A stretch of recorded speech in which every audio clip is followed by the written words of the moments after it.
प्रभु ठारू शिखिबा आमे समस्त जानू माने कहबा गले आमे छोट बेलु जदि जो माने आमे बहुत वर्षर क्रिश्चियन आमे जुनस पुस्तक को एवं जुनस को बहुत वर्ष पूर्वरु माने भलो भाबरे माने जानी पारिबा किंतु प्रभु मते गोटे चालना देले जुनस पुस्तक रु आजी आउ ईश्वरंकर वाक्यर अध्ययन करबा निमंते आमे समस्त जानू किंतु पार्टिकुलरली केतरा विषय को माने स्टडी माध्यम रे आमे देखिबा आजी जुनस पुस्तक तो जुनस पुस्तक को मु ए प्रकार भाबरे नैछि आ जुनस को मेडिएटर भाबरे प्रभु कोन करिसंती बाछिसंती एक मध्यस्थी भाबरे जुनस को प्रभु बाछिले तांकरी कार्य करिया पई अनेक प्रभुंकर दास मानकु दासी मानकु से बाछिसंती मनोनीत करिसंती ता मध्यरु जुनस को मध्य प्रभु तांकर जुनस को भविष्यत वाक्य कहबा पई आ तांकरी राज्यर विस्तार पई से कोन करिसंती बाछिसंती तो एक मेडिएटर भाबे मध्यस्थी भाबरे आमने चिंता करिबा जे काहे कि जुनस को विषय आमने जान जुनस माने अबाध्य हेई से पळैथिले तो प्रभु जानिसंती ए प्रकार जिंस से करिवे तथापि आ जुनस को से मनोनीत कले एक पिता ईश्वरଙ୍କ सहित मिलित करिया पई यीशु ख्रीष्ट आमानकर मध्यस्थी हेले वर्तमान जुगरे मनुष्य को से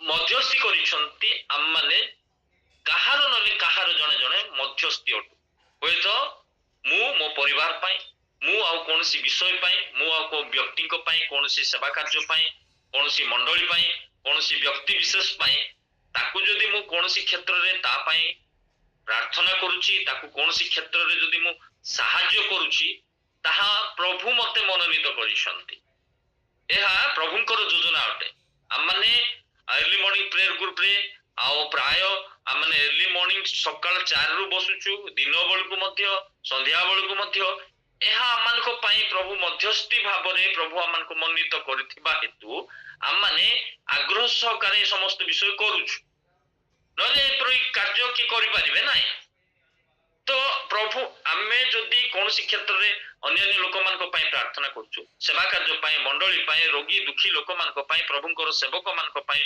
प्रार्थना करछु किबा दानर हस्त बढ़ौछु किबा आउ कोनसी क्षेत्र रे से मान को उत्साहित करछु एहा मध्यस्थितर कार्य आमे करछु जन को आमे कोन करछु एनकरेजमेंट करछु तो एई जो जुनस पुस्तक एहा ईश्वरंकर लेखा जीवार एई जुनस पुस्तक को बा जुनस को मनोनीत करबार उद्देश्य ईश्वरंकर अनुग्रह समस्त पांतु उद्धार पांतु निनिबिर लोक मानक पई जुनस को प्रभु मध्यस्थी करिकि छाडिले पठेबा पई चाहिले तो समस्त से निनिबिर लोक माने उद्धार पांतु एहा ईश्वरंकर विराट बड़ उद्देश्य थिला आ एई जुनस पुस्तककर मध्य विराट बड़ उद्देश्य आ जुनस पवित्र आत्माकर शक्ति रे आ से कोन करथिले आ से स्थान रे ईश्वरंकर वाक्य को परिवेशन करथिले निनिबी महानगर को जाई आ जुनसंकर पितांक नाम आमे जानू 1 लेखाइछि अमितेयंकर पुत्र होउछंती जुनस एहा ईश्वरंकर लोक माने जो माने कि छिन्न भिन्न अवस्था रे जो माने कि पाप रे थिले जो माने कि दुष्ट क्रिया रे थिले से माने को पई जुनस पुस्तक लेखा जाइछि बा जुनस आ प्रेरित होइथिले एहा प्राय एई जो जुनस पुस्तक रो मुख्य उद्देश्य बा तारो मेन की वर्स होछि 4 पर्वर 11 पद प्रभुंकर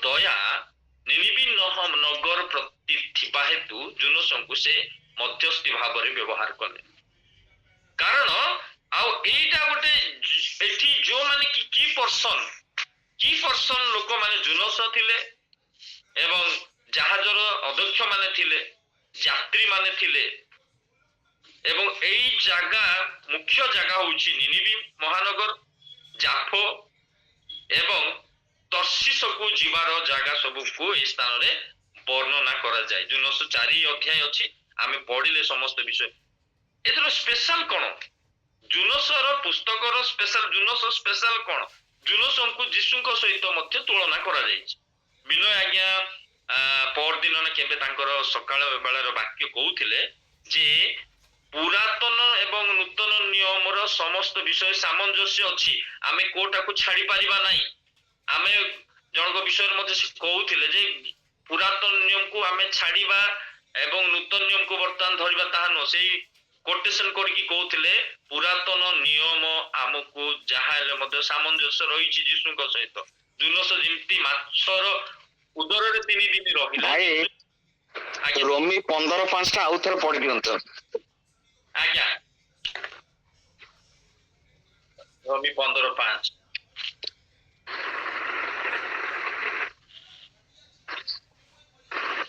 ओ सांत्वना दाता ईश्वर तुम्भ मानकु ख्रीष्ट जीशुଙ୍କ अनुग्रह रे परस्पर एकामना हेबाकु दियंतु एटा तो आज्ञा हाँ हाँ तो प्रभु अम्मान को कौन रोमी रोमी 15:5 आज्ञा हाँ सेटा ही पढ़िली धैर्य और सांत्वना दाता ईश्वर तुम्भ मानकु ख्रीष्ट जीशुଙ୍କ अनुग्रह रे परस्पर एकमना हेबाकु दियंतु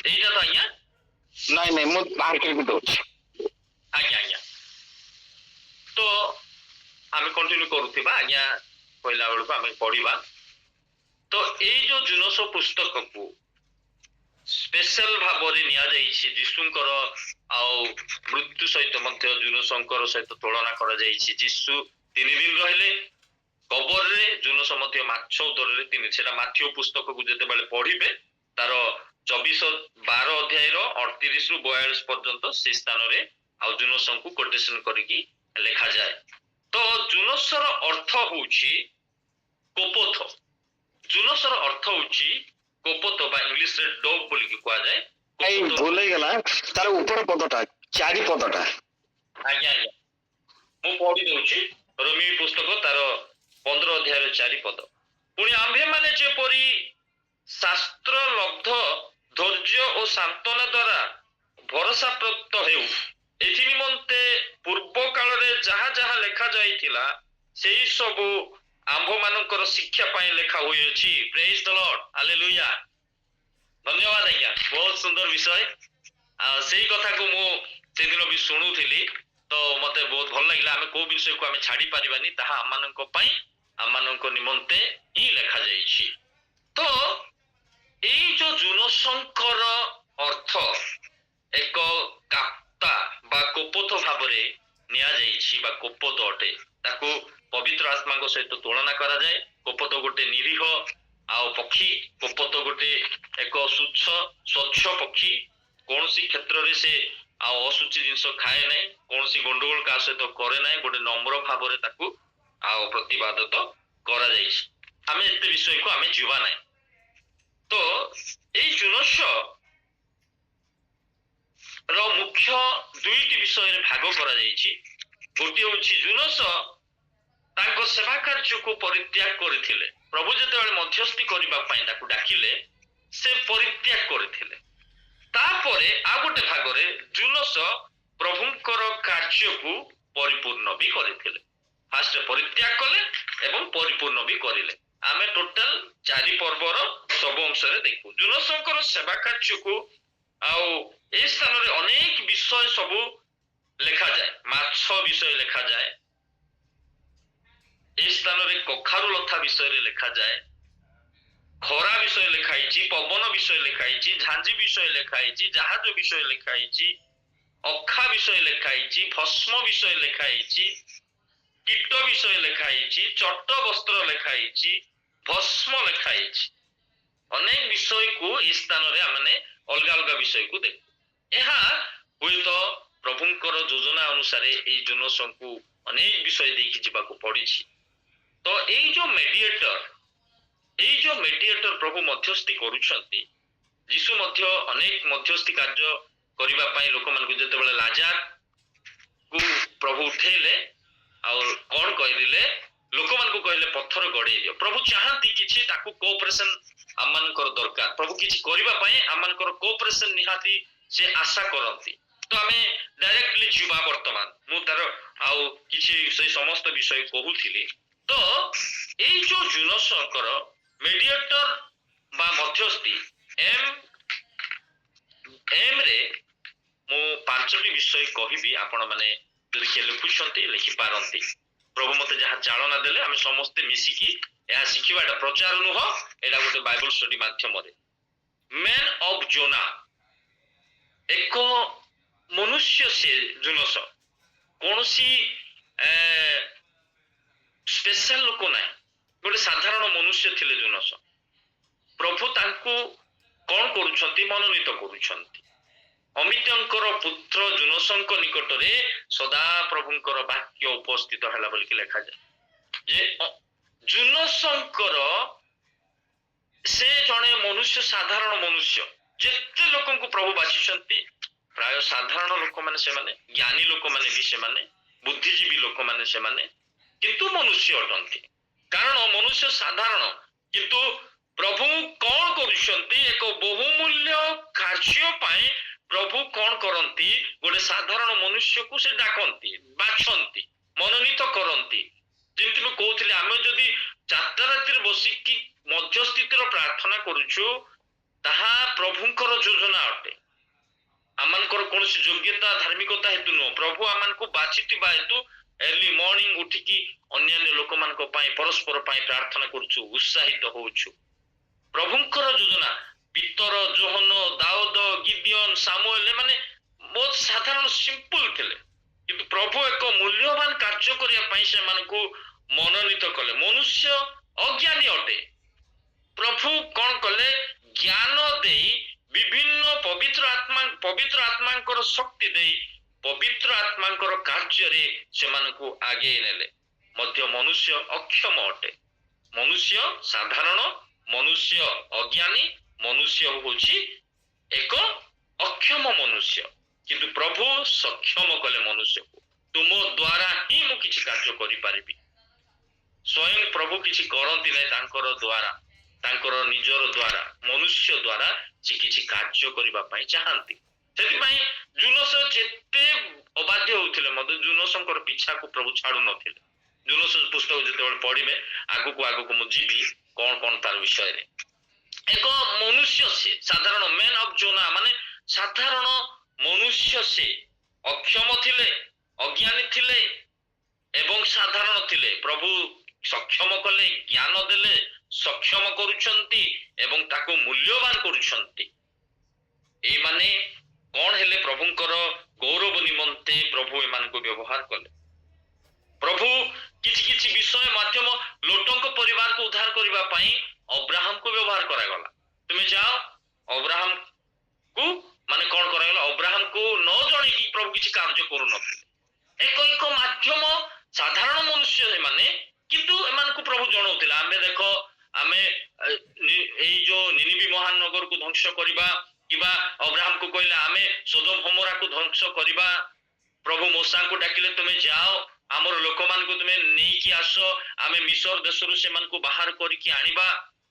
ଏହା ଆମମାନଙ୍କ ପାଇଁ ପ୍ରଭୁ ଚାହୁଁଛନ୍ତି ଆମେ ତାଙ୍କର ମଧ୍ୟସ୍ଥିତାର କାର୍ଯ୍ୟ କିଛି କରୁ।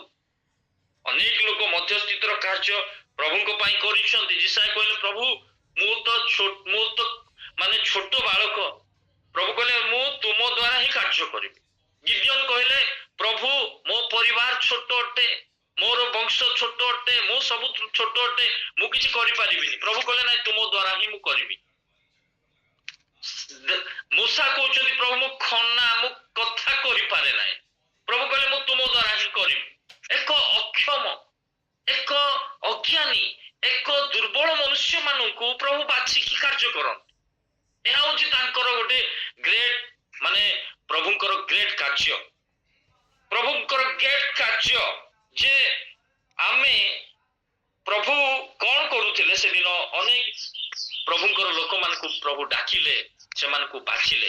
ଜୁନସଙ୍କୁ ମଧ୍ୟ ପ୍ରଭୁ କଣ କରୁଛନ୍ତି? ବାଛୁଛନ୍ତି। ଗୋଟେ ସାଧାରଣ ମନୁଷ୍ୟ ସେ, ମ୍ୟାନ ଅଫ ଜୋନା, ଗୋଟେ ସାଧାରଣ, ଅତି ସାଧାରଣ ମନୁଷ୍ୟ, କିନ୍ତୁ ପ୍ରଭୁ ତାଙ୍କୁ ଡାକିଲେ। ଆଜି ମଧ୍ୟ ପ୍ରଭୁ ଆମେ ସାଧାରଣ ହେଇପାରୁ, କିନ୍ତୁ ତାଙ୍କର ମହାନ କାର୍ଯ୍ୟ, ତାଙ୍କର ସ୍ୱର୍ଗୀୟ କାର୍ଯ୍ୟ କରିବା ପାଇଁ ଆମକୁ ଜଗତରେ ସେ କଣ କରୁଛନ୍ତି? ମାଧ୍ୟମ କରୁଛନ୍ତି।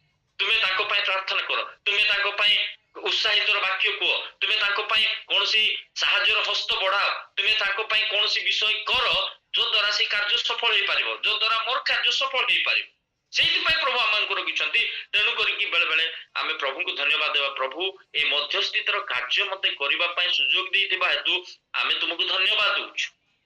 ଅନେକ ପ୍ରଭୁଙ୍କର ଦାସ ମାନେ ଯୋଉମାନେ କି ସାଧାରଣ ଥିଲେ, ଏଲିଓ ଏଇମାନେ ବହୁତ ସିମ୍ପଲ ଲୋକମାନେ ଥିଲେ, ପ୍ରଭୁ କିନ୍ତୁ ସେମାନଙ୍କୁ ବିରାଟ ବଡ ଗ୍ରେଟ କାର୍ଯ୍ୟ କରିବା ପାଇଁ ସୁଯୋଗ ଦେଲେ। ଜୁନୋସଙ୍କୁ ମଧ୍ୟ ପ୍ରଭୁ ସୁଯୋଗ ଦେଲେ ସେଇ ଗୋଟେ ନିନିବି ମହାନଗରକୁ ଯାଇକି ପ୍ରଚାର କରିବା ପାଇଁ। ଏବଂ ଦ୍ୱିତୀୟ ବିଷୟ, ମାଷ୍ଟର ଅଫ ଜୋନାହ। ଜୁନୋସଙ୍କର ମାଷ୍ଟର ବା ଗୁରୁ କିଏ? ପ୍ରଭୁ ଯୀଶୁ ସ୍ୱୟଂ ଈଶ୍ୱର, ସେ ଜଣେ କ୍ରିଏଟର। ଲେଖା ହେଇଛି ସେ ଜଣେ କ୍ରିଏଟର। ଆଦି ପୁସ୍ତକ ହି ଇଜ ଏ କାଉନ୍ସିଲର, ସେ ଜଣେ ମନ୍ତ୍ରଣାଦାୟକ, ସେ ଜଣେ ସୃଷ୍ଟିକର୍ତ୍ତା, ସେ ଜଣେ ମନ୍ତ୍ରଣାଦାୟକ। ହି ଇଜ ଏ କଣ? କଣ୍ଟ୍ରୋଲର, ସେ ଯୋଉ ସବୁ ବିଷୟକୁ କଣ୍ଟ୍ରୋଲ କରିବାର ସକ୍ଷମ ତାଙ୍କ ପାଖରେ ଅଛି। ଜାହାଜ ବହୁ ଝଡ଼ ତୋଫାନ ଆସିଲା କିନ୍ତୁ ଜାହାଜ ଭାଙ୍ଗିଲା ନାହିଁ, ପ୍ରଭୁ କଣ୍ଟ୍ରୋଲ କରିକି ରଖିଲେ। ପ୍ରଭୁ କଣ୍ଟ୍ରୋଲ କରିକି ରଖିଲେ, ଝଡ଼ ବନ୍ଦ ହେଲା, ଜାହାଜ ଭାଙ୍ଗିଲା ନାହିଁ। ସେ କଣ୍ଟ୍ରୋଲ କରିବା ଜୁନୋସ ପୁସ୍ତକରୁ ହିଁ କହୁଛି। ଲୋକମାନେ ଯେ ଯାର ଦେବତାକୁ ଡାକିଲେ କିନ୍ତୁ କିଛି ବିଷୟ ପାଇଁ ଝଡ଼ ତୋଫାନ ସେ ସ୍ଥାନକୁ ପଠେଇଥିଲେ ଜୁନୋସଙ୍କୁ ଏଟା କରିବା ପାଇଁ। ସେ କଣ୍ଟ୍ରୋଲ କରୁଛନ୍ତି। କୌଣସି କ୍ଷେତ୍ରରେ ଜାହାଜ ଭାଙ୍ଗିଲା ନାହିଁ, କୌଣସି ଲୋକ ସେଠି ମୃତାହତ ହେଇନାହାନ୍ତି। ଈଶ୍ୱର ଚିରନ୍ତନ, ତାଙ୍କ ପାଖରେ ସବୁ ବିଷୟ ଚିରନ୍ତନ, ସେ ସବୁ ବିଷୟ। ଈଶ୍ୱର ହଉଛନ୍ତି ଅପରିବର୍ତ୍ତନୀୟ ଈଶ୍ୱର, ସେ କେବେ ପରିବର୍ତ୍ତନ ହୋଇପାରନ୍ତି ନାହିଁ। ସେଇଟା ହଉଛି ତାଙ୍କର ମାଷ୍ଟର, ସେଇଥିପାଇଁ ସେ ଈଶ୍ୱର ଅଟନ୍ତି, ସେଇଥିପାଇଁ ସେ ମାଷ୍ଟର ଅଟନ୍ତି। ଈଶ୍ୱର ସର୍ବଶକ୍ତିମାନ ଅଟନ୍ତି। ଆମର ପ୍ରଭୁ, ଆମମାନଙ୍କର ଗୁରୁ, ଆମମାନଙ୍କର ମାଷ୍ଟର, ଆମମାନଙ୍କର ପ୍ରିୟ ପ୍ରଭୁ ଯୀଶୁ ଏକ ସର୍ବଶକ୍ତିମାନ ଅଟନ୍ତି। ସେ ପାୱାରଫୁଲ ଗଡ, ସେ ସର୍ବଶକ୍ତିମାନ ଈଶ୍ୱର ଅଟନ୍ତି। ଈଶ୍ୱର ସର୍ବବ୍ୟାପୀ, ସବୁ ଜାଗାରେ ସେ ରହିବା ଈଶ୍ୱର। ଈଶ୍ୱର ସର୍ବଜ୍ଞ, ସବୁ ଭର୍ସ ସବୁ ଅଛି, ପରେ କେତେବେଳେ କହିବି। ଈଶ୍ୱର ସର୍ବଜ୍ଞ ଅଟନ୍ତି, ସେ ସର୍ବବ୍ୟାପୀ, ସେ ସର୍ବ ଅନ୍ତର୍ଯାମୀ, ସେ ସର୍ବଶକ୍ତିମାନ, ସେ ଚିରନ୍ତନ, ସେ ଅସୀମ, ସେ ଅନାଦି, ସେ ଅନନ୍ତ। ଯଦି ଏଇ ସମସ୍ତ ବିଷୟକୁ ଯେତେବେଳେ ଈଶ୍ୱରଙ୍କର ସେଇ ଗୁଣକୁ ଯେତେବେଳେ କିଛି କିଛି ଷ୍ଟଡି କରିବେ ନା, ଆପଣ ଧନ୍ୟ ହେଇଯିବେ। ଆପଣଙ୍କୁ ଆଉ ଟିକେ ପ୍ରଭୁଙ୍କ ସହିତ ଲାଗେ ଏ ପ୍ରକାର ଈଶ୍ୱର ଆମମାନଙ୍କର, ଆମର ମାଷ୍ଟର ଏତେ ମହାନ ମାଷ୍ଟର ଅଟନ୍ତି। ଆମମାନଙ୍କର ପ୍ରଭୁ ଏତେ ଗୁରୁତ୍ୱ, ଏତେ ସର୍ବଶକ୍ତିମାନ, ସବୁ ଜାଗାରେ ରହିବା ଈଶ୍ୱର, ସବୁ ଜାଣିବା ଈଶ୍ୱର, ସର୍ବଶକ୍ତିମାନ ଈଶ୍ୱର, ଚିରନ୍ତନ ଈଶ୍ୱର, ସେ ଦୟାମୟ ଈଶ୍ୱର, ସେ କ୍ଷମାମୟ ଈଶ୍ୱର। ଈଶ୍ୱର ସେ ସବୁ ବିଷୟ ଜାଣିବାର ଈଶ୍ୱର। ମୋର ସମସ୍ତ ବିଷୟ ସେ ଜାଣିପାରିବେ, ମୋର ସବୁ ବିଷୟକୁ ସେ ଦେଖିପାରିବେ, ମୋର ସମସ୍ତ ବିଷୟକୁ ସେ କରିପାରିବେ। ଏ ପ୍ରକାର ସର୍ବଶକ୍ତିମାନ ଈଶ୍ୱର ସେ ମୋର ସବୁ ବିଷୟକୁ କଣ୍ଟ୍ରୋଲ କରିପାରିବେ। ମୁଁ ଯଦି କୌଣସି ଅକଣ୍ଟ୍ରୋଲ ମାଧ୍ୟମରେ ଯାଉଛି, ପ୍ରଭୁ ସବୁ ବିଷୟକୁ କଣ୍ଟ୍ରୋଲ କରିବେ। ଯଦି କୌଣସି ଯଦି କୌଣସି ଭୁଲ ଶିକ୍ଷା ଦେଇକି ଯାଉଛି, ପ୍ରଭୁ ମତେ କଣ କରିବେ? କାଉନସିଲ କରିବେ।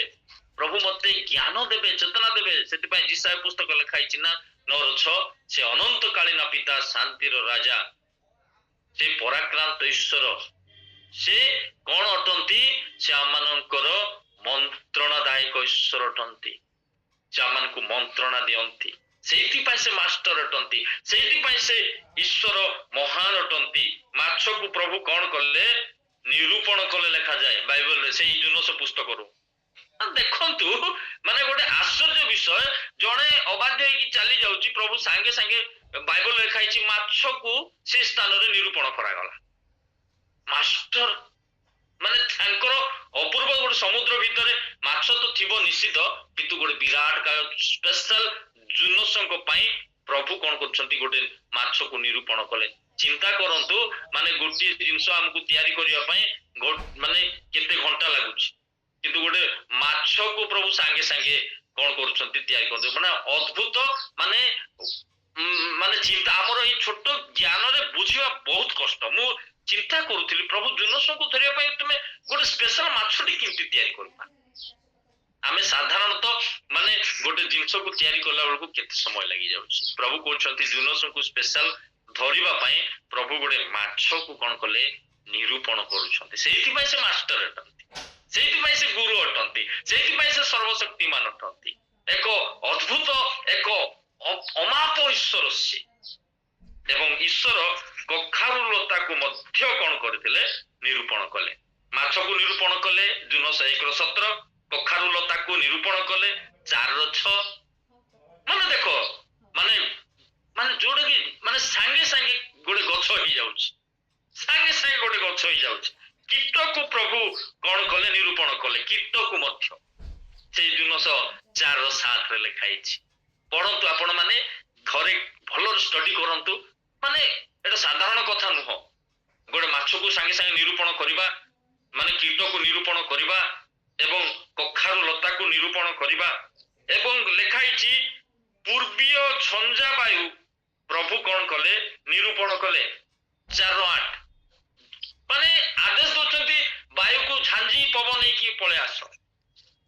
ମାନେ ସେ ଗୋଟେ ମହାନ ମାନେ ସବୁ all over world all over ମାନେ ସବୁ ବିଷୟରେ ସେ କର୍ତ୍ତା। ସେଥିପାଇଁ ପ୍ରଭୁ ଯୀଶୁ କଣ କଲେ ଜଗତରେ ଥିଲା ବେଳକୁ ଛଡକୁ ତୋଫାନକୁ କହିଲେ ବନ୍ଦ ହେ, ଚୁପ କର, ବନ୍ଦ ହେ। ସବୁ ଧୀର ସ୍ଥିର ହେଲା। ଆମର ମାଷ୍ଟର ସର୍ବଶକ୍ତିମାନ ମାଷ୍ଟର ଅଟନ୍ତି। ଆପଣ ଯଦି କୌଣସି ପ୍ରକାର ସମସ୍ୟା ଦେଇକି ଯାଉଛନ୍ତି ସେ ମାଷ୍ଟରକୁ ଟିକେ ମନେ ପକାନ୍ତୁ। ସେ ମାଷ୍ଟରକୁ କୁହନ୍ତୁ ପ୍ରଭୁ ତୁମେ ସମସ୍ତ କରିପାର। ତୁମେ ସେଦିନ ନିମିତ ଛୋଟ ସମୟରେ ତୁମେ ମାଛକୁ ନିରୂପଣ କରିଦେଲ, କୀଟକୁ ନିରୂପଣ କରିଦେଲ, ଝଞ୍ଜା ପବନକୁ ତୁମେ ଡାକିଦେଲ, କଖାରୁ ଲତାକୁ ନିରୂପଣ କରିଦେଲ। ପ୍ରଭୁ କଣ ମୋ ପାଇଁ ଏଟା କରିପାରିବନି? ପ୍ରଭୁ ନିଶ୍ଚିତ କରିବେ, କାରଣ ସେ ସର୍ବଶକ୍ତିମାନ ଅଟନ୍ତି, ସେ ସର୍ବଜ୍ଞ ଅଟନ୍ତି, ସେ ଆମମାନଙ୍କର ମାଷ୍ଟର ଅଟନ୍ତି। ପ୍ରଭୁ ଗୋଟିଏ ଦିନରେ କରିପାରନ୍ତି, ସେଇଥିପାଇଁ ମାଷ୍ଟର ସେ। ଗୋଟିଏ ଦିନରେ କଖାରୁ ଲତାକୁ କଣ କଲେ ପ୍ରଭୁ ବନେଇଲେ, ସେଇଥିପାଇଁ ସେ ମାଷ୍ଟର ଅଛନ୍ତି। ମୋର ପ୍ରିୟ ପ୍ରଭୁଙ୍କ ଲୋକମାନେ, ଜୁନସ ମ୍ୟାନ ଅଫ ଜୋନା ମନୁଷ୍ୟ ମାତ୍ର ସେ, କିନ୍ତୁ ଆମମାନଙ୍କର ପ୍ରଭୁ ମାଷ୍ଟର ଅଟନ୍ତି। ତୃତୀୟ ବିଷୟ ମିଷ୍ଟିକ ଅଫ ଜୋନା। ଜୁନସଙ୍କର ମିଷ୍ଟିକ କଣ ସବୁ ମିଷ୍ଟିକ ହେଲା ଆମେ ପ୍ରାୟ ଜାଣୁ, କିନ୍ତୁ ମୁଁ ତାକୁ ଅଳ୍ପ ସଜେଇକି ଲେଖିଛି। ପ୍ରଭୁଙ୍କ ସମ୍ମୁଖରୁ ଜୁନସ କଣ କଲେ ପଳେଇଲେ, ସେଇଥିପାଇଁ ତାଙ୍କର ବିରାଟ ବଡ ମିଷ୍ଟିକ ଲେଖାଯାଏ। 1:3 ଲେଖା ହେଇଛି ଜୁନସ କଣ କଲେ ଈଶ୍ୱରଙ୍କ ଛାମୁରୁ ଚାଲିଗଲେ। ଈଶ୍ୱରଙ୍କ ଛାମୁରେ ଶାନ୍ତି ଅଛି, ଆନନ୍ଦ ଅଛି, ପାପ କ୍ଷମା ଅଛି, ଆମମାନଙ୍କ ପାଇଁ ଶକ୍ତି ଅଛି। ସବୁ ବିଷୟର ସମସ୍ୟାର ସମାଧାନ ତାଙ୍କ ପାଖରେ, ତାଙ୍କ ଚରଣରେ ଅଛି। କିନ୍ତୁ ଜୁନସ କଣ କରୁଛନ୍ତି? ଈଶ୍ୱରଙ୍କ ଛାମୁରୁ ଛାଡିକି ପଳେଇ ଯାଉଛନ୍ତି। ଆଦି ପୁସ୍ତକ 17:18 ଅବ୍ରାହମ ଯେତେବେଳେ ବଡ ହଉଛନ୍ତି, ଇସ୍ମାଇଲଙ୍କ ପାଇଁ ଅବ୍ରାହମ ଗୋଟିଏ ପ୍ରାର୍ଥନା କଲେ। ଯଦି ଆଦି ପୁସ୍ତକ କିଏ ଯଦି ଖୋଲନ୍ତୁ, ମୁଁ ଗୋଟିଏ ପଦ ପଢିବା ପାଇଁ ଚାହିଁବି। ଆଦି ପୁସ୍ତକ 17:18 କିଏ ପଢ।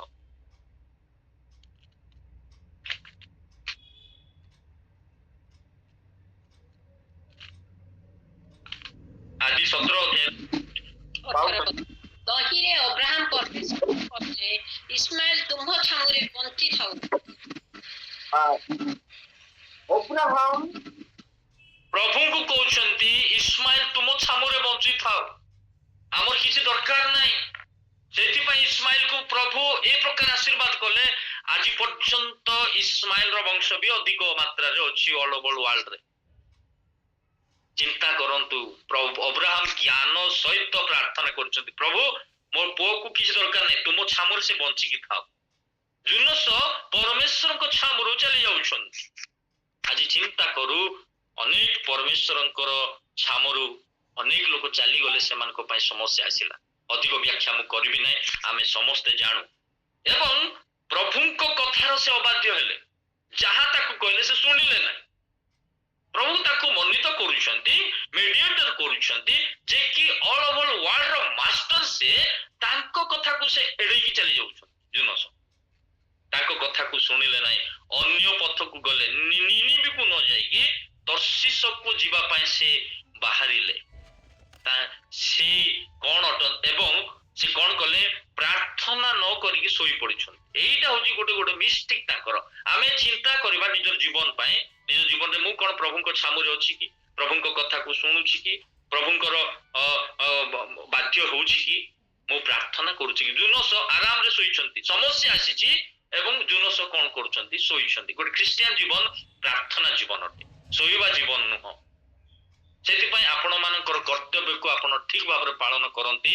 ସେଥିପାଇଁ ମୁଁ ସବୁବେଳେ ଏର୍ଲି ମର୍ଣ୍ଣିଂ ପ୍ରେୟର ଗ୍ରୁପ ପାଇଁ ମୁଁ ସବୁବେଳେ ଖୁସି, ପ୍ରଭୁଙ୍କୁ ଧନ୍ୟବାଦ ଦିଏ। ପ୍ରଭୁଙ୍କର ଦାସ ମାନେ, ବୟସ୍କ ଲୋକମାନେ ମଧ୍ୟ 4ଟା ରାତିରୁ ଉଠିକି ପ୍ରଭୁଙ୍କୁ ଧନ୍ୟବାଦ ଦଉଛନ୍ତି, ପ୍ରଭୁଙ୍କ ନିକଟରେ ପ୍ରାର୍ଥନା କରୁଛନ୍ତି। ସେଇଥିପାଇଁ ପ୍ରଭୁ ଆପଣ ମାନଙ୍କର ପ୍ରାର୍ଥନା ଶୁଣି ଆମମାନଙ୍କୁ ପ୍ରଭୁ ଅନୁଗ୍ରହ କରୁଛନ୍ତି, ଆମମାନଙ୍କୁ ପ୍ରଭୁ ତାଙ୍କ ସେବାରେ ବ୍ୟବହାର କରୁଛନ୍ତି। କିନ୍ତୁ ଜୁନସ କଣ କରୁଥିଲେ, ମିଷ୍ଟିକ ତାଙ୍କର କଣ, ଶୋଇ ପଡିଥିଲେ। ପରମେଶ୍ୱରଙ୍କର ଲୋକ ଶୋଇ ପଡିଛନ୍ତି, ଅନ୍ୟ ଲୋକମାନେ ପ୍ରାର୍ଥନା କରୁଛନ୍ତି। ଅନ୍ୟ ଲୋକ ଦେବାଦେବୀ ଯୋଉମାନେ ପ୍ରଭୁଙ୍କର ପରିଚୟ ପାଇନାହାନ୍ତି, ସେମାନେ ନିଜ ନିଜ ଦେବତାକୁ ଡାକୁଛନ୍ତି। କିନ୍ତୁ ଜୁନସ ବାବୁ କଣ କରିଥିଲେ, ଶୋଇ ପଡିଥିଲେ। ଆଜି ଆମେ ଶୋଇ ପଡିଛୁ କି? ଚିନ୍ତା କରୁ। ଜୁନସଙ୍କର ଆଉ ଗୋଟେ ମିଷ୍ଟିକ। ଆଉ ଜୁନସ ଶୋଇ ପଡିଥିଲେ, ପିତର ଯୋହନ 3ଟା ବେଳକୁ ଯାଇକି ମନ୍ଦିରକୁ ଯାଇ ଉପାସନା କରିବା ପାଇଁ, ପ୍ରାର୍ଥନା କରିବା ପାଇଁ ଯାଉଥିଲେ। ଯୀଶୁଙ୍କର ବିଷୟ ଲେଖାଯାଏ, ପ୍ରଭୁ ଅନ୍ଧକାର ଥାଉ ଥାଉ ଯୀଶୁ ପାହାଡକୁ ପଳେଇ ଯାଉଥିଲେ ପ୍ରାର୍ଥନା କରିବା ପାଇଁ ଏର୍ଲି ମର୍ଣ୍ଣିଂ। ଏବଂ ପ୍ରଭୁଙ୍କର ମଧ୍ୟରାତ୍ରିରେ ପାଉଲ ଶିଲା ଈଶ୍ୱରଙ୍କର ସ୍ତବ ଗାନ କରୁଥିଲେ। ଯୀଶୁଙ୍କର ପାଖକୁ ଅନ୍ଧାରରେ ନିକୋଦିମ ଯାଉଥିଲେ ଯୀଶୁଙ୍କ ପାଖକୁ କିଛି ବିଷୟ ବୁଝିବା ପାଇଁ। ଏଭ୍ରି ଟାଇମ ପ୍ରିପେୟାର ଫର ଦ ଗଡ, ସବୁ ଟାଇମ ପ୍ରଭୁଙ୍କର ଲୋକମାନେ ଦେବା ଦରକାର। ଜୁନସ କଣ କରୁଛନ୍ତି, ଶୋଇ ପଡିଥିଲେ। ଏବଂ ଆଉ ଗୋଟେ ଜୁନସଙ୍କର ମିଷ୍ଟିକ କଣ, 4 ଅଧ୍ୟାୟର 1 ପଦରେ ଜୁନସ ସେ ଅସନ୍ତୁଷ୍ଟ ହେଲେ। ନିନିବିର ଲୋକମାନେ ଯେତେବେଳେ ପରିବର୍ତ୍ତନ ହଉଛନ୍ତି, ଜୁନସ କଣ କରୁଛନ୍ତି, ରାଗୁଛନ୍ତି, ଅସନ୍ତୁଷ୍ଟ ହଉଛନ୍ତି। ପ୍ରଭୁଙ୍କୁ କହୁଛନ୍ତି, ମୁଁ ପରେ ଜାଣିଛି ତୁମେ ସେଠିକାର ଲୋକମାନଙ୍କୁ ଉଦ୍ଧାର କରିବ। ଏକ ଅସନ୍ତୁଷ୍ଟର ମନ ଥିଲା।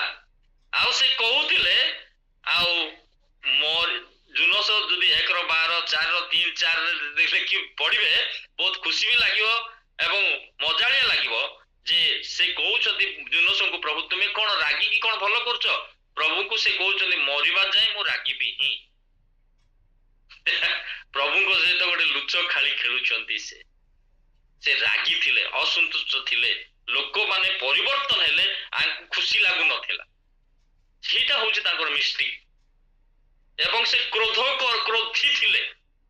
ଜୁନସ 4:9 ପଦରେ ଲେଖାଯାଏ, ସେ କ୍ରୋଧ କରିଲେ, ବହୁତ କ୍ରୋଧାନ୍ୱିତ ହେଲେ। କ୍ରୋଧ ବେଳେ ବେଳେ ଲେଖାଯାଏ, ବାଇବଲରେ ଲେଖା ହେଇଛି ନା, କ୍ରୋଧ କଲେ ପାପ କର ନାହିଁ। ଅନେକ ବାଇବଲ କୋଟେସନ ଅଛି, ମୁଁ ଆଉ ଅଧିକ ବ୍ୟାଖ୍ୟା କରିବା ପାଇଁ ଚାହୁଁନାହିଁ। ସେ ରାଗି ଥିଲେ, ଅସନ୍ତୁଷ୍ଟ ଥିଲେ, ଶୋଇ ପଡୁଥିଲେ, ପ୍ରଭୁଙ୍କ ଛାମୁରୁ ସେ ଚାଲିଗଲେ, ଅବାଧ୍ୟ ଥିଲେ, ଈଶ୍ୱରଙ୍କର କଥାକୁ ଶୁଣିଲେ ନାହିଁ। ଏବଂ ସେ କଣ କରୁଛନ୍ତି, ନିନିବିର ଲୋକମାନେ ଯେତେବେଳେ ପରିବର୍ତ୍ତିତ ହେଲେ, ଜୁନସ କଣ କଲେ, ହିଂସା କଲେ। ସେ ଖୁସି ହଉନାହାନ୍ତି। ମୋର ପ୍ରିୟ ପ୍ରଭୁଙ୍କ ଲୋକମାନେ, ଆଜି ଯଦି ବାଇବଲରେ ଦେଖୁ, ଅନେକ ଲୋକ ଯୋଉମାନେ ଏଲିଯାଜଙ୍କ ପୁତ୍ରମାନେ ଠିକରେ ଯାଜକତ୍ୱ କାର୍ଯ୍ୟ କରିଲେ ନାହିଁ, ତାଙ୍କର ମିଷ୍ଟିକ ଥିଲା। ସେଥିପାଇଁ ଏଲିଯାଜଙ୍କର 2 ପୁତ୍ର ଅଫ୍ନି ଏବଂ ପିନହସ, ସେମାନେ ଯୁଦ୍ଧରେ କଣ ହେଲେ, ମୃତାହତ ହେଲେ। ରାଜା ଦାଉଦ ଯେତେବେଳେ ଦାଉଦ ହେଲେ, କିଛି ଦିନ ପାଇଁ ସେ କଣ କରିଥିଲେ, ପ୍ରଭୁଙ୍କ ଠାରୁ କିଛି ଭୁଲ କାମ ମଧ୍ୟ କରିଥିଲେ। ତାପରେ ମଧ୍ୟ ଆଉ ଭୁଲ କରିଲେ ନାହିଁ, ଯାହାକି 2 ସାମୁଏଲ ଆଉ ପୁସ୍ତକରେ ବା 2 ବଂଶାବଳୀ ପୁସ୍ତକ ଲେଖାଯାଏ। କଇନ ଆପଣା ଭାଇଙ୍କୁ ବଦ୍ଧ କଲେ, ମିଷ୍ଟିକ କଲେ। ଇସ୍କରିୟତ ଯିହୁଦା ଯୀଶୁଙ୍କୁ ବିକ୍ରି କରିବା ପାଇଁ ଚକ୍ରାନ୍ତ କଲେ, ମିଷ୍ଟିକ କଲେ। ଅପବ୍ୟୟ ପୁତ୍ର ବାପାଙ୍କର ଅର୍ଥକୁ କଣ କଲେ, ନେଇକି କଦାଚାରରେ ଉଡେଇ ଦେଲେ, ମିଷ୍ଟିକ କଲେ। ଆମର କଣ ସବୁ ମିଷ୍ଟିକ ଅଛି, ଅନେକ ବିଷୟ ଆମମାନେ ପ୍ରଭୁଙ୍କ ନିକଟରେ ରଖୁ। ମୁଁ କଣ ମିଷ୍ଟିକ କରୁଛି କି ଜୁନସଙ୍କ ପରି? ଜୁନସ ଅନେକ ମିଷ୍ଟିକ ତାଙ୍କ ଜୀବନରେ ଥିଲା। ନିଜକୁ ଚିନ୍ତା କରୁ, ବାଇବଲ ଷ୍ଟଡି ମାଧ୍ୟମରେ ନିଜକୁ ଯାଞ୍ଚ କରୁ, ପ୍ରଭୁ ମୁଁ এই ସମସ୍ତ ମିଷ୍ଟିକ ମୋ ଜୀବନରେ ଅଛି କି? ଯଦି ଅଛି, ପ୍ରଭୁଙ୍କ ନିକଟରେ କହିବା। 4ର୍ଥ ବିଷୟ, ପ୍ରଥମରେ ମ୍ୟାନ ଅଫ ଜୋନାହ, ଦ୍ୱିତୀୟରେ ମାଷ୍ଟର ଅଫ ଜୋନାହ, ତୃତୀୟରେ ଆମେ ଦେଖିଲୁ ମିଷ୍ଟିକ ଅଫ ଜୋନାହ, ଚତୁର୍ଥରେ ଦେଖିବା ମୋଲ୍ଡିଂ ଅଫ ଜୋନାହା ମାନେ ମୋଲ୍ଡ କରୁଛନ୍ତି ପ୍ରଭୁ ତାଙ୍କୁ, ଭାଙ୍ଗୁଛନ୍ତି, ଭାଙ୍ଗି ଯାଇଥିବା ଜୁନସ, ଭଙ୍ଗା ଯାଇଥିବା ଜୁନସ ଯେତେବେଳେ ମିଷ୍ଟିକ କଲେ ପ୍ରଭୁ ଦେଖିଲେ ନାଇଁ ଆଉ ହବ ନାହିଁ।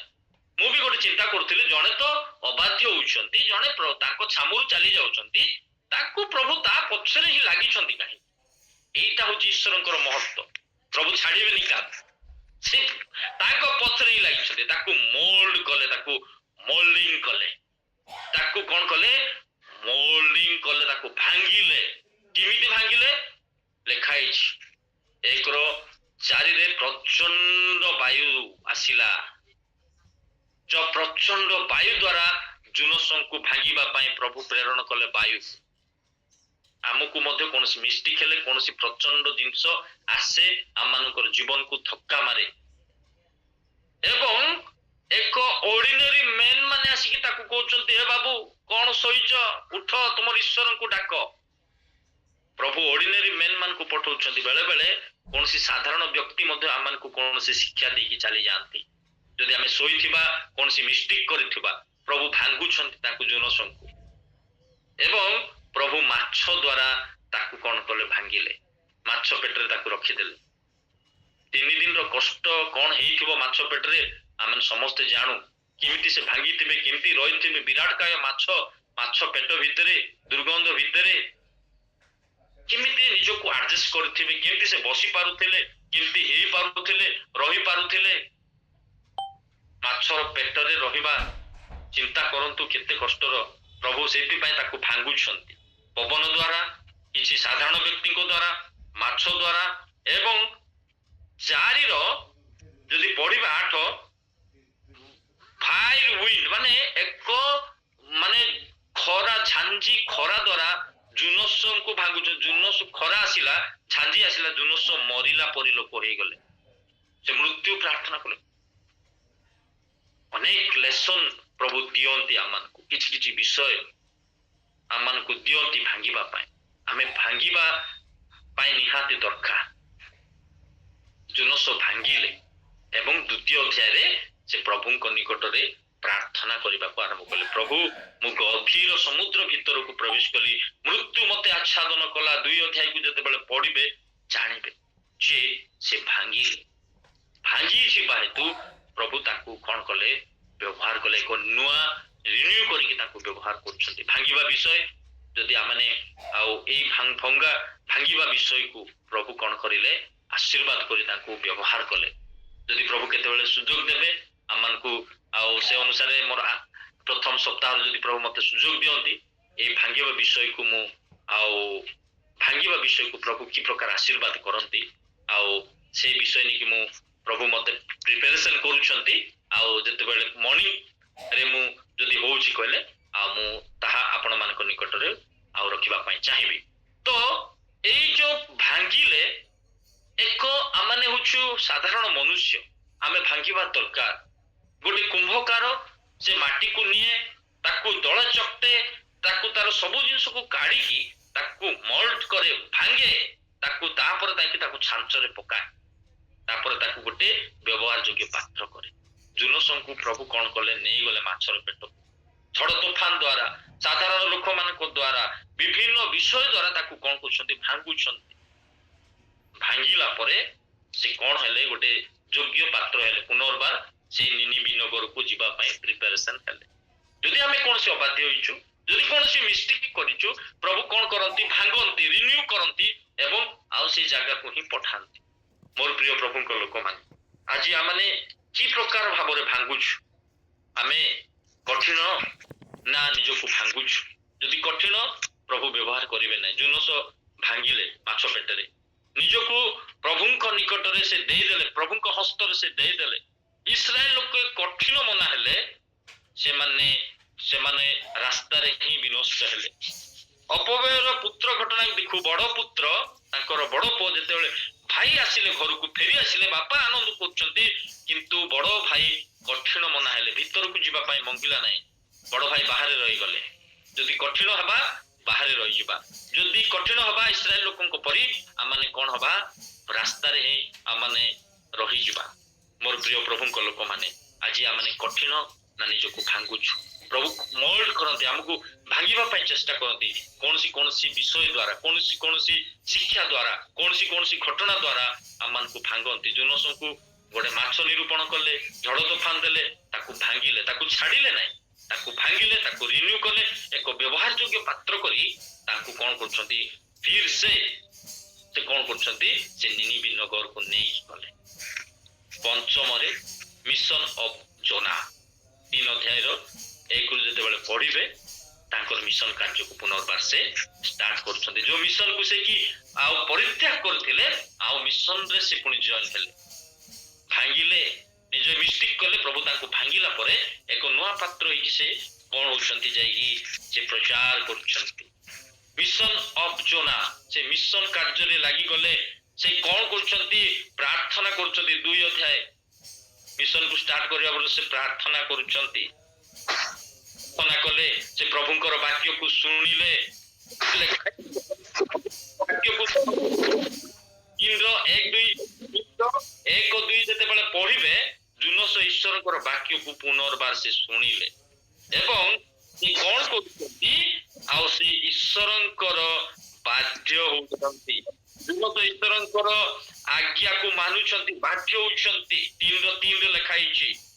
ଏବଂ ସେ କଣ କରୁଛନ୍ତି, ସେ ଉଠୁଛନ୍ତି। 3:3 ଲେଖା ହେଇଛି, ଉଠିଲେ, ପୁଣି ଜୁନସ ନଗରରେ ପ୍ରବେଶ କରି ଆଉ ତହିଁରେ ଜୁନସ ଉଠି ସଦାପ୍ରଭୁଙ୍କ ବାକ୍ୟ ଅନୁସାରେ ନିନିବୁକୁ ଗଲେ। ନିନିବି 3 ଦିନର ଜୁନସ ଉଠିଲେ ମାନେ ଶୋଇ ପଡିଥିବା ଲୋକ, ବସି ପଡିଥିବା ଲୋକ ଉଠୁଛନ୍ତି। ଯେତେବେଳେ ସେ ମଡେଲିଂ ହେଲେ, ଯେତେବେଳେ ତାକୁ ମୋଲ୍ଡ କରାଗଲା, ଏକ ନୂଆ ପାତ୍ର ହଉଛନ୍ତି, ସେ କଣ କରୁଛନ୍ତି, ଶୋଇବା ଲୋକ ଉଠୁଛନ୍ତି, ପ୍ରଭୁଙ୍କର ବାକ୍ୟକୁ ଶୁଣୁଛନ୍ତି ଏବଂ ସେ ଯାଇକି କଣ କରୁଛନ୍ତି, ସେ ସେୟାର ଦ ୱାର୍ଡ ଅଫ ଗଡ, ପ୍ରଭୁଙ୍କର ବାକ୍ୟକୁ କଣ କରୁଛନ୍ତି, ସେ ପ୍ରଚାର କରୁଛନ୍ତି। 4 ପଦ 3:4 ଲେଖା ହେଇଛି। 3 ଦିନର ରାସ୍ତା, ଜୁନସ ଏତେ ବଡ ସହର, ନିନିବି ସହର, ଜୁନସ ପ୍ରଚାର କରୁଛନ୍ତି। 1 ଦିନର ପଥରେ ଯେତେବେଳେ ଯାଇକି ପ୍ରଚାର କଲେ, ଲୋକମାନେ ପରିବର୍ତ୍ତନ ହେଲେ। ନିନିବି ନଗରରେ ମହା ଉଦ୍ଦୀପନା ଆସିଲା। ନିନିବିର ଲୋକମାନେ ସେମାନେ କଣ ହେଲେ, ଆଉ ଚାଲି ଚାଲି ଯେତେବେଳେ ଯାଇ ପ୍ରଚାର କଲେ, ସେ ଯାଇ କାର୍ଯ୍ୟ କଲେ, ଯେତେବେଳେ ଆଉ କଣ ହଉଛି, ନିନିବିର ଲୋକମାନେ ପରିବର୍ତ୍ତିତ ହଉଛନ୍ତି, ମିରାକଲ ହଉଛି। ଯେତେବେଳେ ମିଶନ କାର୍ଯ୍ୟରେ ଯୋଗ ଦେଲେ, ପ୍ରଭୁ ମିରାକଲ ହେଲା। ଯଦି ଆମେ କୌଣସି ପ୍ରଭୁଙ୍କର କାର୍ଯ୍ୟରେ ନିଜକୁ ସାମିଲ କରୁ, ପ୍ରଭୁ ମିରାକଲ କରିବେ। ନିନିବିର ଲୋକମାନେ ବହୁତ ଦୁଷ୍ଟ ଥିଲେ, ସେଥିପାଇଁ ପ୍ରଭୁ ନିନିବିକୁ ତାଙ୍କୁ ପଠାଗଲା। ସେଇ ନିନିବିର ଲୋକମାନେ କଣ କଲେ, ପ୍ରଭୁଙ୍କର ବାକ୍ୟକୁ ବିଶ୍ୱାସ କଲେ। 3:5 ଲେଖା ହେଇଛି। ନିନିବିର ଲୋକମାନେ ଈଶ୍ୱରଙ୍କର ବାକ୍ୟ ଜୁନସଙ୍କ ଦ୍ୱାରା ଶୁଣି କଣ କରୁଛନ୍ତି, ସେମାନେ ବିଶ୍ୱାସ କଲେ ଏବଂ ସେମାନେ କନଭର୍ଟ ହଉଛନ୍ତି। ସେମାନେ କନଭର୍ଟ ହେଲେ, ସେମାନେ ରିଟର୍ନ କରୁଛନ୍ତି ପ୍ରଭୁଙ୍କ ପାଖକୁ ଫେରିଲେ। କେମିତି ଫେରିଲେ, ସେମାନେ ଅଖା ପିନ୍ଧି ପାଉଁଶ ଉପରେ, ଏଣିକି ରାଜା ମଧ୍ୟ କଣ ହେଲେ, ପାଉଁଶ ମରେ ବସିଲେ, ଅଖା ପିନ୍ଧିକି ସିଂହାସନରୁ ଓହ୍ଲେଇଲେ। ସେଠି ଗୋଟେ ନୂଆ ରେଭେଲେସନ ଆସିଲା, ନୂଆ ରିଭାଇଭାଲ ଆସିଲା, ନୂଆ ପରିବର୍ତ୍ତନ ଆସିଲା। 1,20,000 ଲୋକ, ପ୍ରଭୁ କହିଲେ ସେଇ 4 ପଦରେ ଶେଷରେ ଲେଖା ହେଇଛି, ତେବେ ତହିଁ ମଧ୍ୟରେ ଦକ୍ଷିଣ ଓ ବାମ ହସ୍ତର ପ୍ରଭେଦ ନ ଜାଣିବା 1,20,000ରୁ ଅଧିକ ଲୋକ ଓ ଅନେକ ପଶୁ ଅଛନ୍ତି। ସେହି ନିନିବି ମହାନଗର ପ୍ରତି ଆମ୍ଭେକି ଦୟା ନ କରିବା, ପ୍ରଭୁ କହୁଛନ୍ତି। ପ୍ରଭୁ ଦୟା କରିଲେ। ନିନିବିର ଲୋକମାନେ ପ୍ରାୟ 1,20,000 ଉର୍ଦ୍ଧ୍ୱ ଲୋକ ପରିବର୍ତ୍ତିତ ହେଲେ, ପ୍ରଭୁଙ୍କର କତିକି ଆସିଲେ, ପ୍ରଭୁଙ୍କର ପରିଚୟ ପାଇଲେ। ମିରାକଲ ହେଲା ସେ ସ୍ଥାନରେ। ପ୍ରଭୁ ଆତ୍ମାଙ୍କର କାର୍ଯ୍ୟ କଲେ, ଲୋକମାନେ ପ୍ରଭୁଙ୍କ ପ୍ରତି ଫେରିଲେ। ମୋର ପ୍ରିୟ ପ୍ରଭୁଙ୍କ ଲୋକମାନେ, ଦେଖନ୍ତୁ, ଜଣେ ମେଡିଏଟର, ଜଣେ ମଧ୍ୟସ୍ଥି, ତାଙ୍କ ଦ୍ୱାରା ଗୋଟେ ସାଧାରଣ ମନୁଷ୍ୟ, ସେ ସାଧାରଣ ମନୁଷ୍ୟ, କିନ୍ତୁ ଗୋଟେ ଅସାଧାରଣ ଈଶ୍ୱର, ମହାନ ଈଶ୍ୱର ତାଙ୍କୁ ବାଛିଲେ, ତାକୁ ପଠେଇଲେ। କିଛି ସେ ମିଷ୍ଟିକ୍ କଲେ, କିନ୍ତୁ ତାକୁ ପ୍ରଭୁ ମୋଲ୍ଡ କରିଲେ, ଭାଙ୍ଗିଲେ ଏବଂ ପୁନର୍ବାର ଯେତେବେଳେ ତାଙ୍କୁ ନେଇକି ଗଲେ, ଲୋକମାନେ ପରିବର୍ତ୍ତିତ ହେଲେ, ଲୋକମାନଙ୍କ ଭିତରେ ଉଦ୍ଦୀପନା ଆସିଲା, ଲୋକମାନେ ପ୍ରଭୁଙ୍କ ପ୍ରତି ଫେରିଲେ। ଆଜି ମଧ୍ୟ ଯଦି ଆମେ କୌଣସି କ୍ଷେତ୍ରରେ ଯଦି ଦୁର୍ବଳ ମନେ କରୁଛୁ ପ୍ରଭୁଙ୍କ ହସ୍ତରେ ନିଜକୁ ସମର୍ପଣ କରୁ, ପ୍ରଭୁଙ୍କ ନିକଟରେ ନିଜକୁ ଭାଙ୍ଗୁ, କୋ ପ୍ରଭୁ ମୁଁ ଜୁନସଙ୍କ ପରି ବ୍ୟବହାର ହେବା ପାଇଁ ଚାହୁଁଛି, ମତେ ବ୍ୟବହାର କର। ସେଥିପାଇଁ ପ୍ରଭୁ ଆମମାନଙ୍କୁ ଆଶୀର୍ବାଦ କରନ୍ତୁ, ଅନୁଗ୍ରହ କରନ୍ତୁ। ଜୁନସଙ୍କ ପାଇଁ ମହାନ ନଗର ନିନିବି ଉଦ୍ଧାର ପାଇଲା। ଗୋଟେ ମେନ୍ ଅଫ୍ ଜୋନା ସାଧାରଣ ଆଉ ମନୁଷ୍ୟ ଥିଲେ ଜୁନସ, କିନ୍ତୁ ମାଷ୍ଟର ଅଫ୍ ଜୋନା ତାଙ୍କୁ କଣ କରୁଛନ୍ତି, ସାହାଯ୍ୟ କରୁଛନ୍ତି। ଏକ ମହାନ ଈଶ୍ୱର। କିନ୍ତୁ ଆମେ ଦେଖିଲୁ ପ୍ରଥମ ବିଷୟ ମେନ୍ ଅଫ୍ ଜୋନା, ଦ୍ୱିତୀୟ ବିଷୟରେ ଦେଖିଲୁ ମାଷ୍ଟର ଅଫ୍ ଜୋନା, ତୃତୀୟ ବିଷୟ ଦେଖୁଛୁ ମିଷ୍ଟିକ୍ ଅଫ୍ ଜୋନା, ଚତୁର୍ଥରେ ମୋଲ୍ଡିଂ ଅଫ୍ ଜୋନା, ପଞ୍ଚମରେ ମିଶନ ଅଫ୍ ଜୋନା, ଷଷ୍ଠରେ ମିରାକଲ ଅଫ୍ ନିନିବି। ମୋର ପ୍ରିୟ ପ୍ରଭୁଙ୍କ ଲୋକମାନେ, ପ୍ରଭୁ ମିରାକଲ କରିବା ପାଇଁ ଚାହାନ୍ତି। ଆମମାନଙ୍କର ପଦେ ପ୍ରାର୍ଥନା, ପଦେ ବାକ୍ୟ, ପଦେ ପ୍ରଭୁଙ୍କର ଲୋକମାନଙ୍କ ସହିତ ସହଭାଗିତା ଆସିବା ଦ୍ୱାରା, ପ୍ରଭୁଙ୍କ କାର୍ଯ୍ୟରେ ସାମିଲ ହେବା ଦ୍ୱାରା ଆମ ଦ୍ୱାରା ପ୍ରଭୁ କିଛି ମିରାକଲ କରିବା ପାଇଁ ଚାହାନ୍ତି, କରିବା ପାଇଁ ଯାଉଛନ୍ତି, ମିରାକଲ ମଧ୍ୟ କରିଛନ୍ତି। ତେଣୁ କରିକି ଆମେ ସାଧାରଣ, କିନ୍ତୁ ଆମର ମାଷ୍ଟର ହଉଛନ୍ତି ମହାନ ଈଶ୍ୱର। ଆମେ ସାଧାରଣ ଲୋକଙ୍କୁ ହିଁ ପ୍ରଭୁ ବ୍ୟବହାର କରିବେ, ଆମକୁ ହିଁ ସେ ବ୍ୟବହାର କରିବେ, ଆପଣ ମାନଙ୍କୁ ହିଁ ସେ ବ୍ୟବହାର କରିବେ। ଜୁନସ ପ୍ରଭୁଙ୍କ ଗୌରବ ପାଇଁ ବ୍ୟବହାର ହେଲେ, ଜୁନସଙ୍କ ପାଇଁ ନିନିବି ମହାନଗର ଉଦ୍ଦୀପନା ଆସିଲା। ଆପଣ ମାନଙ୍କ ପାଇଁ ଅନେକ ଉଦ୍ଦୀପନା ଆସିଛି, ଅନେକ ଲୋକ ସୁସ୍ଥ ପାଇଛନ୍ତି, ଅନେକ ଲୋକଙ୍କୁ ମଧ୍ୟ ଆପଣ ମାନଙ୍କ ପାଇଁ ଆବଶ୍ୟକ। ଆପଣ ମାନଙ୍କର ପ୍ରାର୍ଥନା, ସହଯୋଗ, ଆପଣ ମାନଙ୍କର ସାହାଯ୍ୟ, ଆପଣ ମେଡିଟେଟର ଭାବରେ ପ୍ରଭୁଙ୍କ ପାଇଁ ସାମିଲ ହେଇପାରିବେ। ତେଣୁ ପ୍ରଭୁ ଆମମାନଙ୍କୁ ଆଶୀର୍ବାଦ କରନ୍ତୁ। ଗୋଟେ ସାଧାରଣ ମନୁଷ୍ୟ ଏକ ଅସାଧାରଣ ଈଶ୍ୱରଙ୍କ ସେ କଣ କରୁଛନ୍ତି, ମେଡିଏଟର ହେଲେ, ପ୍ରଭୁ ତାଙ୍କ ଦ୍ୱାରା କାର୍ଯ୍ୟ କଲେ। ଆପଣ ମାନଙ୍କୁ ମଧ୍ୟ ଆପଣଙ୍କ ପରିବାରରେ, ଆପଣଙ୍କର ମଣ୍ଡଳୀରେ, ଆପଣଙ୍କର ସମାଜରେ, ଆମମାନଙ୍କର ଦେଶରେ, ରାଜ୍ୟରେ ଏକ ମିରାକଲ ଆମ ଦ୍ୱାରା ପ୍ରଭୁ କରିବା ପାଇଁ ଯାଉଛନ୍ତି। ଆମେ ଜୁନସଙ୍କ ପରି ଯଦି ନିଜକୁ ଭାଙ୍ଗୁ, ପ୍ରଭୁଙ୍କ ହସ୍ତରେ ସମର୍ପଣ ହେଇଯାଉ, ପ୍ରଭୁ ନିଶ୍ଚିତ ଆମମାନଙ୍କ ଦ୍ୱାରା ପ୍ରଭୁ କାର୍ଯ୍ୟ କରିବେ। ପ୍ରଭୁ এই ବାକ୍ୟ ଦ୍ୱାରା ଆମେ ପ୍ରତ୍ୟେକଙ୍କୁ ଆଶୀର୍ବାଦ ଅନୁଗ୍ରହ କରନ୍ତୁ। ନମସ୍କାର, ଧନ୍ୟବାଦ ରହିବେ।